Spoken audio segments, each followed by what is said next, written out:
Salam saudara terkasih dalam Kristus, salam jumpa pada renungan harian Ambon Pagi. Mari kita jalani hari ini dengan tuntunan firman Tuhan yang mencoba untuk menenangkan hati kita untuk memilih yang terbaik sesuai dengan apa yang dikehendaki Allah bagi kehidupan kita. Oleh karena itu sebelumnya kita bersatu di dalam doa. Damai sejahtera Allah yang melampaui segala akal dan pikiran, itulah yang melihara hati dan pikiranmu dalam Kristus Yesus Tuhan. Amin. Saudara terkasih, firman Tuhan untuk kita dari Matius 5 ayat 8 dalam bahasa Indonesia, dalam bahasa Batak Angkola. Martua mahalat na iya sorohana, akihalahima nagiot marnida debata. Dalam bahasa Indonesia, berbahagialah orang yang suci hatinya, karena mereka akan melihat Allah. Demikian firman Tuhan. Saudara terkasih, firman ini merupakan khotbah di bukit. Khotbah dikatakan khotbah di bukit karena memang selain firman ini merupakan dinyatakan di atas bukit yang keberadaannya di atas daripada Danau Galilea, kemudian firman ini merupakan sesuatu puncak daripada sebuah ajaran daripada Kristus Yesus. Secara khusus pasal 5 sampai pasal 8 dalam kitab Matius. Saudara terkasih, pada firman Tuhan kali ini kita mau dicoba untuk melihat kepada isi hati. Karena memang banyak orang yang berkata-kata dengan manis, tapi di dalam hatinya lain.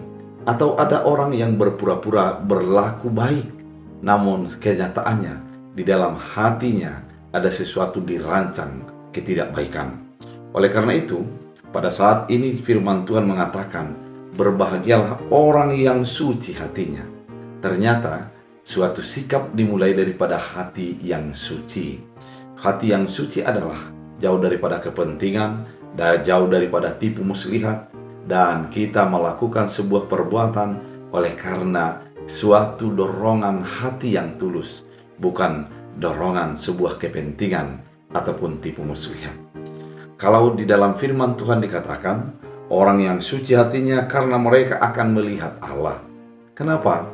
Karena orang yang suci hatinya, dia pasti akan melakukan tindakan-tindakan yang suci. Karena Tuhan Allah itu adalah suci. Tuhan Allah itu adalah kudus, di mana kekudusan Allah akan menjadi bahagian daripada orang-orang yang kudus itu.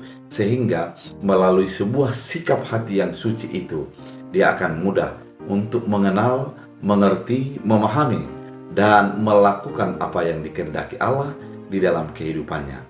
Oleh karena itu saudara terkasih di dalam Kristus Yesus, firman ini mau menerangkan kepada kita, ketika engkau melakukan sesuatu, utamakan kesucian hatimu.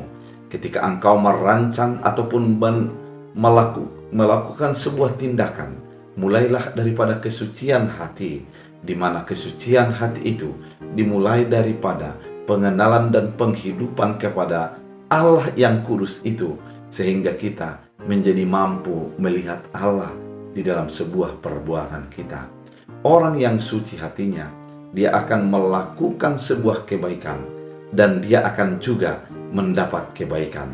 Dan oleh karena dia di dalam kesucian hati, dia akan mampu melihat bagaimana Tuhan menolong, bagaimana Tuhan berperan, bagaimana Tuhan menuntun kehidupannya di dalam setiap langkah-langkah jalan yang dia tempuh. Oleh karena itu, mari menjadi orang yang suci hati. Jauhkan daripada kepentingan, jauhkan daripada tipu muslihat. Biarlah kehidupan kita, perkataan kita, dan apapun yang kita lakukan adalah didorong oleh karena kesucian hati. Biarlah firman ini menjadi berakar berbuah, bertumbuh dalam hidupmu. Kita berdoa. Terima kasih Tuhan atas firman yang Kau nyatakan, mengingatkan kami untuk menjadi orang yang suci hati. Orang yang mengutamakan kehendak Allah dalam kehidupan kami. Yang melakukan segala sesuatu oleh karena dorongan iman. Oleh karena dorongan pengenalan kepada Tuhan. Bukan oleh karena tipu muslihat ataupun keinginan dan kepentingan pribadi. Terima kasih Bapa. Biarlah firman ini menjadi bagian hidup kami. Biarlah setiap kami melakukan firman-Mu dengan hati yang suci. Terima kasih Bapa, sembuhkan yang sakit, kuatkan yang lemah, tuntun setiap orang untuk semakin dekat kepada Tuhan.